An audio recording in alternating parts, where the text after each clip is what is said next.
اور اسی طرح اس کا نام شفا بھی ہے۔ شفا اس لیے ہے کہ اس کے پڑھنے سے شفا ملتی ہے۔ اللہ کے رسول صلی اللہ علیہ وسلم کے صحابہ جا رہے تھے، راستے میں ایک قبیلہ تھا، اس کے سردار کو کسی چیز نے ڈس لیا تھا، تو وہ صحابہ کے پاس آئے اور کہنے لگے کہ آپ کے پاس کوئی دم کرنے والا ہے؟ تو انہوں نے کہا جی ہاں ہے ہمارے پاس دم کرنے والا۔ تو ایک صحابی نے اس سردار کو دم کیا سورہ فاتحہ کے ساتھ، تو اللہ نے اسے شفا دے دی۔ حدیث کے الفاظ ہیں وہ ایسے شفا یاب ہوا جس طرح وہ بیڑیوں کے اندر جکڑا ہوا تھا تو اسے آزاد کر دیا گیا ہے۔ تو اللہ کے رسول صلی اللہ علیہ وسلم کے پاس آئے تو آپ سے سوال کیا، پوچھا ایسے ایسے ہوا تھا، تو آپ نے فرمایا آپ کو کیسے پتہ چلا کہ یہ شفا ہے؟ تو یہ شفا ہے اور یہ دم بھی ہے، اسی طرح یہ سبع المثانی بھی ہے، یعنی 7 وہ آیتیں جو بار بار پڑھی جانے والی ہیں، اور اسی طرح اس کو ام القرآن بھی کہا جاتا ہے، یعنی سارے قرآن کا اصل مغز جو ہے۔ تو میرے محترم بھائیوں، سارے قرآن کے جو مضمون ہیں بنیادی وہ 3 ہیں: اللہ پر ایمان، آخرت پر ایمان، اور اسی طرح جو پہلے قوم میں گزر چکی ہیں ان کے حالات۔ تو سورہ فاتحہ کے اندر یہ ساری چیزیں موجود ہیں، توحید، قیامت اور اللہ جل جلالہ کا تعارف، اس کی وہ ساری باتیں۔ تو اس لیے اللہ تعالیٰ نے اس کو نماز قرار دیا ہے۔ سورہ فاتحہ کا ایک نام کیا ہے؟ الصلاۃ، نماز۔ اللہ کے رسول صلی اللہ علیہ وسلم نے فرمایا کہ اللہ فرماتے ہیں قسمت الصلاۃ بینی و بین عبدی، میں نے نماز کو اپنے اور اپنے بندے کے درمیان تقسیم کر دیا ہے۔ جب بندہ کہتا ہے الحمدللہ رب العالمین، تو اللہ کہتا ہے میرے بندے نے میری ثنا کی، الرحمن الرحیم، میرے بندے نے میری تعریف کی، مالک یوم الدین، میرے بندے نے میری بزرگی بیان کی ہے۔ تو آگے پھر دعائیں کرتا ہے، تو اللہ فرماتے ہیں ساتھ ساتھ بندہ پڑھتا ہے تو اللہ تعالیٰ اس کا ساتھ ساتھ جواب دے رہا ہے۔ تو یہ سورہ الفاتحہ جو ہے اس کو اللہ تعالیٰ نے نماز کہا ہے، قسمت الصلاۃ، میں نے نماز تقسیم کر دی ہے۔ تو میرے محترم بھائیو، یہ سورہ اتنی عظیم الشان اور مبارک صورت ہے کہ یہ دوسری صورتوں کی طرف سے عوض ہو سکتی ہے، لیکن اس کا کوئی عوض نہیں ہو سکتا، یعنی اس کا بدلہ نہیں ہو سکتا، یہ دوسروں کی طرف سے۔ یعنی آسان لفظوں میں یوں سمجھے، اگر کوئی نماز کے اندر صرف سورہ فاتحہ پڑھتا ہے تو اس کی نماز درست ہے، اگر سورہ فاتحہ نہیں پڑھتا تو اس کی نماز نہیں ہے۔ اللہ کے رسول صلی اللہ علیہ وسلم کا یہ فرمان ہے۔ تو اس لیے یہ سورہ الفاتحہ بڑی عظیم الشان صورت ہے، اس کی بڑی فضیلتیں ہیں۔ ایک دفعہ اللہ کے رسول صلی اللہ علیہ وسلم اپنے صحابہ میں بیٹھے ہوئے تھے، جناب جبریل آئے تو آپ نے کہا کہ آج آسمان کا وہ دروازہ کھلا ہے جو اس سے پہلے کبھی نہیں کھولا گیا، اور وہ فرشتہ اترا ہے جو اس سے پہلے کبھی نہیں اترا۔ وہ فرشتہ کیا لے کے آیا تھا؟ وہ سورہ فاتحہ اور اسی طرح سورہ بقرہ کی آخری 2 آیتیں لے کر آیا تھا۔ فرمایا کہ یہ 2 نور آپ کو عطا کیے گئے ہیں۔ تو یہ بڑی عظیم الشان صورت ہے، اس کو بار بار پڑھنا چاہیے، اس کے معانی اور مطالب میں غور و فکر کرنا چاہیے۔ اور صحیح بات ہے، اگر بندہ اس میں صحیح معنوں میں غور و فکر کر لے تو سارے دین کی سمجھ آ جائے گی۔ الحمدللہ، ساری شروع میں اللہ کی تعریفات ہیں، اللہ کی ربوبیت ہے، اللہ کی الوہیت ہے، اس کے بعد ایاک نعبد و ایاک نستعین۔ سارا دین جو ہے ہمارا اس کے گرد چلتا ہے، ایاک نعبد و ایاک نستعین، اللہ سے استعانت ہے، مدد مانگنی ہے، اور اللہ کی عبادت ہے، بس یہ ساری، اللہ سے مدد مانگنی ہے اور اللہ کی عبادت کرنی ہے، سارا دین اس کے گرد گھومتا ہے۔ تو آگے اللہ تعالیٰ نے یہود و نصارہ ان کا ذکر کیا کہ ان پر غضب ہوا اور وہ گمراہ ہوئے۔ تو غضب جن پر ہوا وہ یہودی تھے اور جو گمراہ ہوئے وہ عیسائی تھے۔ تو یہ بتلایا گیا ہے سورہ مبارکہ میں کہ ان کے نقش قدم پہ نہیں چلنا۔ آگے سورہ بقرہ آ رہی ہے، اس کے اندر تو پھر اللہ تعالیٰ نے بالتفصیل جو ہے بڑا لمبا قصہ بنی اسرائیل کا بیان کیا جو ابھی آپ نے سماعت فرمایا۔ لیکن سورہ بقرہ یہ بھی ایسی صورت ہے کہ اللہ کے رسول صلی اللہ علیہ وسلم نے فرمایا کہ یہ اور سورہ آل عمران یہ اپنے پڑھنے والوں پر کل قیامت والے دن بادلوں کی طرح جو ہے نا وہ سایہ کرنے والی ہوں گی، اور فرمایا جو ان کو پڑھتا ہے سمجھ کے تدبر کے ساتھ پڑھتا ہے، کل قیامت والے دن یہ 2 صورتیں اپنے پڑھنے والے کی طرف سے جھگڑا کریں گی، اس کی سفارش کریں گی۔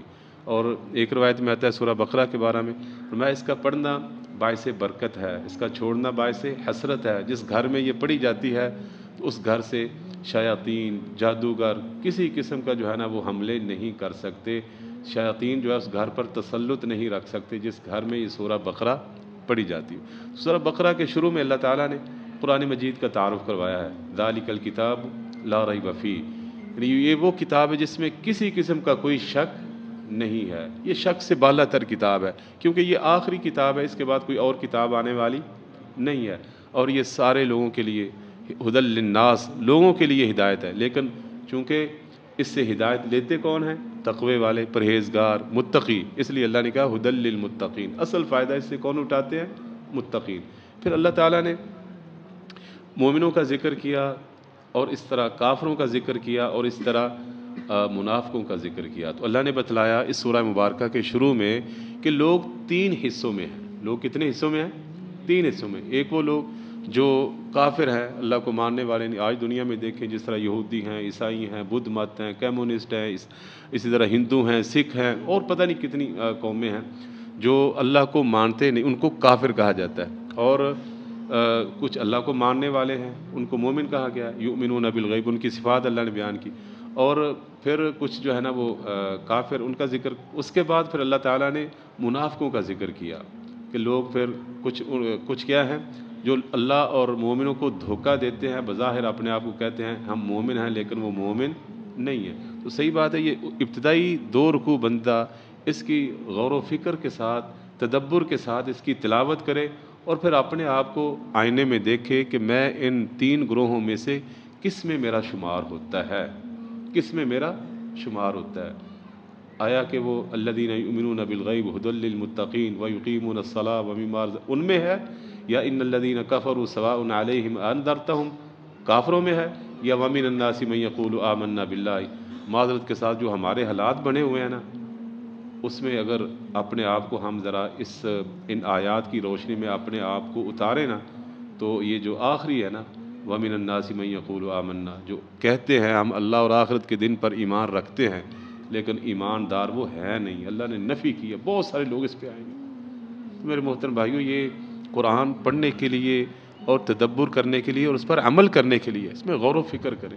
اس کے بعد اللہ تعالیٰ نے یا ایھا الناس اعبدوا، یہ بیان کرنے کے بعد سارے لوگوں کو دعوت دی کہ سارے لوگوں، اے لوگوں، چونکہ میں تمہارا خالق اور مالک ہوں، تم میری عبادت کرو، کیونکہ جو خالق ہے، مالک ہے، اس کا حق ہے کہ لوگ اس کے سامنے جھکیں۔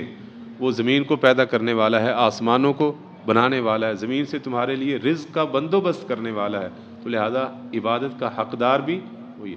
اور میرے محترم، سارے انبیاء کی دعوت یہی ہے کہ ایک اللہ کی عبادت ہے، تو عبادت صرف اللہ کا حق ہے، اللہ کے علاوہ کسی اور کا حق نہیں ہے۔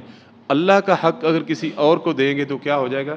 شرک ہو جائے گا، اللہ العیاذ باللہ۔ آگے اللہ نے اس قرآن کی حقانیت کے بارے میں چیلنج پھر کر دیا، اس قرآن کے بارے میں اگر تمہیں کوئی شک و شبہ ہے تو اس جیسا قرآن لے آؤ۔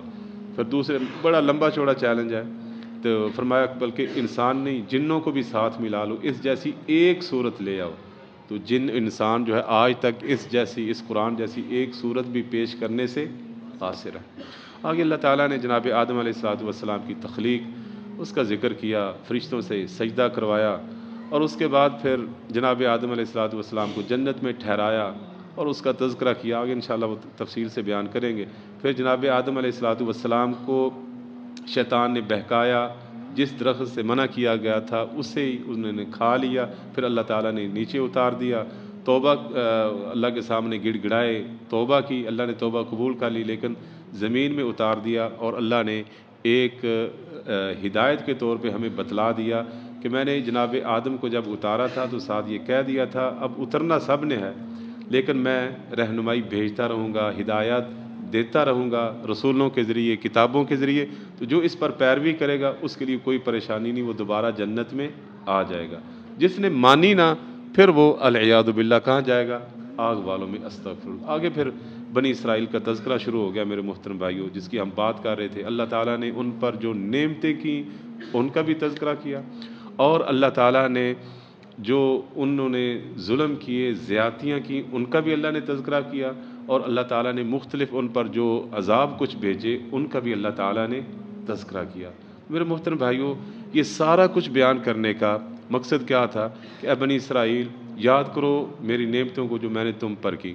کہیں پہ اللہ تعالیٰ جو ہے وہ ان کو فرعون سے نجات دے رہا ہے، کہیں پہ اللہ تعالیٰ جو ہے وہ سمندروں سے ان کے لیے راستہ نکال رہا ہے، کہیں پہ اللہ حکم الحاکمین ان پر بادلوں کا سایہ کر رہا ہے، کہیں پہ اللہ جل جلالہ ان کو من اور سلوہ کھلا رہا ہے، کہیں پہ اللہ جل جلالہ ان کے لیے پتھر سے 12 چشمے جو ہے نا وہ نکال رہا ہے تاکہ 12 قبیلے، ہر کوئی قبیلہ جو ہے اپنے چشمے سے سیراب ہو۔ تو یہ اللہ کی نعمتیں ہیں، اللہ کے فضل، اللہ اپنے فضل فرما رہا ہے، اور وہ ظالم جو ہے وہ بچڑے کی پوجا کے پیچھے لگ گئے۔ اللہ نے کہا پھر اپنے آپ کو قتل کرو، پھر بھی اللہ تعالیٰ کا فضل رحمت دیکھیں، اللہ نے پھر بھی معاف کر دیا ان کو، کچھ بھی نہیں کہا۔ پھر اس کے باوجود وہ ان ساری چیزوں کو جو اللہ ان پر فضل فرما رہا تھا، اس کے عوض جو وہ گھٹیا چیزیں لینا چاہتے تھے، کہنے لگے ہمیں تو یہ نہیں چاہیے، یہ جناب ہمیں چاہیے پیاز چاہیے، ہمیں لہسن چاہیے، ہمیں جناب ترکاریاں چاہیے، ہمیں فلاں چاہیے۔ اللہ کہتا ہے اتستبدلون الذی هو ادنی بالذی هو خیر، اللہ تمہیں اعلیٰ چیزیں دینا چاہتا ہے، اس کے بدلے گھٹیا لینا چاہتا ہے۔ جاؤ کسی بھی شہر میں چلے جاؤ، جو کچھ تم یہ مانگ رہے ہو وہاں پہ آپ کے لیے موجود ہوگا۔ ذلت اور رسوائی ان پر تھوپ دی گئی، اور وہ اللہ کے غضب کے ساتھ لوٹے، العیاذ باللہ۔ ان کے کام کیا تھے؟ انبیاء کو قتل کرنا، استغفر اللہ، انبیاء تک کو انہوں نے نہیں چھوڑا، اتنے ظالم ہیں۔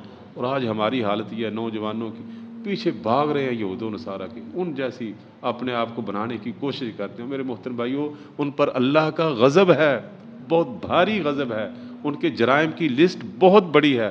تو اللہ سے ڈریں، یہود و نصارہ کی پیروی نہ کریں، آپ صلی اللہ علیہ وسلم کی اتباع کریں، اس شریعت محمدی اور اسی طرح محمدی فیشن کریں میرے محترم بھائیوں، یہود و نصارہ کے پیچھے نہ چلیں۔ پھر اللہ نے ان کی کچھ اور بدبختیاں بیان فرمائی، یاد کرو تم تو اللہ سارا کچھ کیا، نجات دے دی، جب تمہیں آزادی مل گئی تو پھر میں نے تورات اتاری، تم اس کو ماننے کے لیے تیار نہیں تھے، پھر میں نے تمہارے اوپر پہاڑ کو کھڑا کر دیا، وہ باہر تھے، صحرا میں تھے، تو ماننے کے لیے تیار نہیں تھے، اللہ نے پہاڑ اٹھایا اور ان کے سروں کے اوپر رکھ دیا۔ مانو گے کہ نہیں؟ اس وقت تو مرنے والے تھے، کہنے ہاں جی بالکل مانیں گے، جس طرح ہمارے ہاں یہ کل پرسوں زلزلہ آیا تھا، او اللہ معاف فرمائے، استغفر اللہ استغفر اللہ، وقتی طور پہ تو تھا، بعد میں پھر کیا ہوا؟ فجر ٹائم کتنے لوگ ہیں؟ ہاں جی، اللہ معاف۔ اسی طرح انہوں نے اس وقت تو مان لیا، اللہ کہتے ثم تولیتم من بعد ذلک، اس کے بعد پھر گئے، اور میں پھر تمہاری بدبختیوں کی وجہ سے اللہ تعالیٰ نے تمہیں بندر اور خنزیر بنا دیا، استغفر اللہ۔ یہاں پہ صرف بندروں کا تذکرہ، قردۃ خاص، ذلیل بندر بنا دیا تمہیں، لوگوں کے لیے عبرت بنا دیا۔ پھر ایک دفعہ ان کا قتل ہو گیا، تو اس کے بارے میں جناب وہ مقتول کا جو وارث تھا، جو خود قاتل تھا، وہ جناب بڑا رونے چلانے لگا، موسیٰ علیہ السلام کے پاس آ کر کہنے لگا ہمارا قاتل ڈھونڈ کر دیجیے۔ اللہ نے کہا جن کو کہو ایک گائے ذبح کریں، وہ گائے نہیں ذبح کر رہے تھے، آخر کار گائے ذبح کی تو پتہ چل گیا قاتل کون ہے، وہی اس کا بھتیجا تھا، وہ مالدار بندہ تھا، اس کا کوئی اور وارث نہیں تھا، اس نے کہا جلدی اس کو مارو تاکہ میں اس کا وارث بن جاؤں، العیاذ باللہ۔ آج جس طرح ہمارے بھی مسلمانوں کی حالت دیکھ لو، گھر گھر وراثت کے جھگڑے ہیں، دینے کے لیے حق تیار نہیں، بھائیوں کے حق دینے کے لیے تیار نہیں، بہنیں تو بڑی دور کی بات، خود ساختہ بنا لی ہیں معیار ہم نے، وہ جو اس کو دینا ہے اس کو نہیں دینا، نہیں جو اس کی میں نے شادی کر دی تھی وہ فلاں تھا، وہ فلاں تھا، وہ بھی لینے کے چکر میں تھا۔ بہرحال وہ ظاہر ہو گیا سارا کچھ۔ اس کے بعد اللہ نے کہا یہ اتنا بڑا کہ مردہ جو ہے وہ زندہ ہو گیا، اور اس نے زندہ ہو کر بتلا دیا، اس کے بعد بھی تمہارے دل سخت ہو گئے۔ کتنے سخت ہیں؟ مطلب پتھر سے بھی زیادہ سخت ہو گئے۔ پتھر کتنے ہیں جن سے نہریں جاری ہو، پتھر کتنے ہیں جن سے چشمے جاری ہو جاتے ہیں، کتنے ایسے پتھر ہیں جو اللہ کے خوف سے اوپر چوٹیوں سے لڑک کر نیچے آ جاتے ہیں، تمہارے دل پتھر سے بھی زیادہ سخت ہو گئے۔ تو میرے محترم بھائیو، یہ دل سخت ہو جاتے ہیں، دلوں کی سختی کی وجہ کیا ہوتی ہے؟ گناہ، دلوں پر زنگ لگ جاتی ہے۔ ان کو دھونے کا ایک ہی طریقہ ہے، اللہ کے سامنے ندامت کے آنسو بہا لیں، ندامت کے آنسوؤں سے یہ دلوں کے زنگ جو ہے، دلوں کی سختیاں اترتی ہیں۔ تو آگے پھر اللہ تعالیٰ نے مزید ان کے قصے بیان کی، اتنے ظالم تھے کہ اللہ کے خلاف یا اپنے انبیاء کے خلاف یہاں تک وہ چلے گئے کہ جناب سلیمان علیہ الصلوۃ والسلام کو انہوں نے جادوگر قرار دیا، استغفر اللہ۔ اللہ نے کہا جناب سلیمان تو کافر نہیں تھے، انہوں نے تو کفر نہیں کیا، کفر کون کرتے تھے؟ جادوگر کرتے تھے، جو لوگوں کو جادو سکھاتے تھے۔ تو وہ سارا کچھ اللہ نے بیان کرنے کے بعد آخر میں اللہ نے کہا یاد رکھو یہود و نصارہ کبھی بھی آپ سے راضی نہیں ہو سکتے۔ کب راضی ہوں گے؟ جب تم ان جیسے یہودی عیسائی بنو گے تب وہ راضی ہوں گے، اس لیے ان کو راضی کرنے کی ضرورت نہیں ہے، اللہ کو راضی کریں، اللہ راضی ہو گیا تو سب کچھ ٹھیک ہو جائے گا۔ تو یہ کافی سارا بنی اسرائیل کے بارے میں اللہ تعالیٰ نے سورہ البقرہ کے اندر بیان کیا ہے، اس کو خصوصی طور پہ خود بھی پڑھیں اور تفصیل کے ساتھ پڑھیں۔ اللہ ہم سب کا حامی و ناصر ہو، اور اللہ تعالیٰ ہمیں ان یہودیوں اور عیسائیوں کی شر سے اور ان کے نقش قدم پر چلنے سے اللہ تعالیٰ ہمیں محفوظ رکھے، اور اللہ تعالیٰ ہمیں آپ صلی اللہ علیہ وسلم کی اتباع کی توفیق عطا فرمائے۔ ھذا واللہ اعلم، صلی اللہ علیہ وسلم۔